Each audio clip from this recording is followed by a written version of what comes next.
Eu tenho uma novidade para vocês com relação à criação de personagens, à criação de história, a desenvolvimento de roteiro e a desenvolvimento de ficção em geral, que é a questão do personagem. Aqui no Brasil, especificamente, eu vou falar, porque nós estamos trabalhando aqui para o Brasil, a questão do personagem sempre foi muito discutida dentro das nossas obras, como ele sendo muito caricato, sem muita profundidade. Isso tem uma meia-verdade, assim, em razão de que normalmente nós escrevemos nossas histórias sem levar em conta as emoções dos personagens. É isso que eu quero chamar a atenção de vocês, porque o bom personagem, aquele personagem bem desenvolvido, ele precisa ter uma ação, ele precisa agir, falar e tudo mais, mas ele precisa ter uma emoção junto com ele, ele tá sempre, tem uma paixão mexendo com os afetos desses personagens. Os personagens são sempre atingidos por suas paixões, são sempre atingidos por seus afetos. Por exemplo, se você está escrevendo uma jornada de vingança, por exemplo, você tem que levar em conta o ódio. Não existe vingança sem ódio, né? Se você pretende fazer uma vingança, se você quiser fazer uma boa jornada de vingança, talvez esconder um pouco o ódio, você faz um filme como O Som ao Redor, por exemplo, que é uma obra-prima do cinema mundial, não é só do cinema brasileiro, sobre uma narrativa de vingança, em que você tem uma paixão, né? Uma paixão do ódio, né?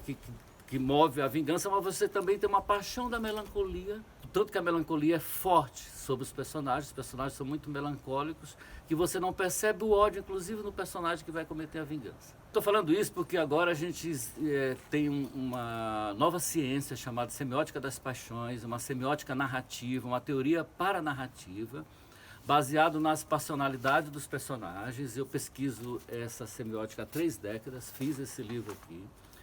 Eu trabalhei com Game of Thrones, eu trabalho com todos os personagens de Game of Thrones, e pego essa mesma teoria aplicada em todos os personagens de Game of Thrones, eu trago também para Roma, para o filme do Cuarón, um filme de arte.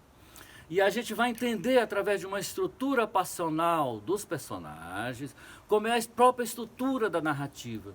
E a gente vai entender como que a gente pode criar personagens menos caricatos, né, e muito mais sensíveis. Isso ajuda muito a desenvolver a sua história. Isso aqui é o que faltava para a nossa dramaturgia, e ela é uma teoria, eu tenho que dizer, a semiótica das paixões é uma teoria francesa. Eu levei 3 décadas, eu sou linguista, eu me doutorei na USP, eu tenho mestrado também em cinema. Eu tive que me especializar em linguista, me transformei num linguista, né, para poder entender essa nova narrativa, essa nova teoria baseado nas paixões dos personagens. É para a gente fazer séries boas, como Game of Thrones, por exemplo, que todos os personagens têm emoções e são sensíveis, por exemplo. E para fazer filme como Roma, que todos os personagens têm emoções e são sensíveis, mas suas emoções são muito escondidas.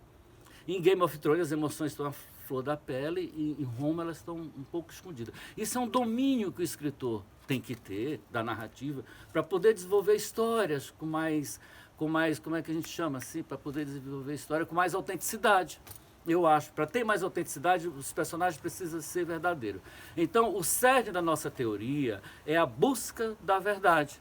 A grande diferença que a gente trabalha com a semiótica das paixões e com essa teoria da narrativa é que todos os personagens precisam chegar a uma verdade.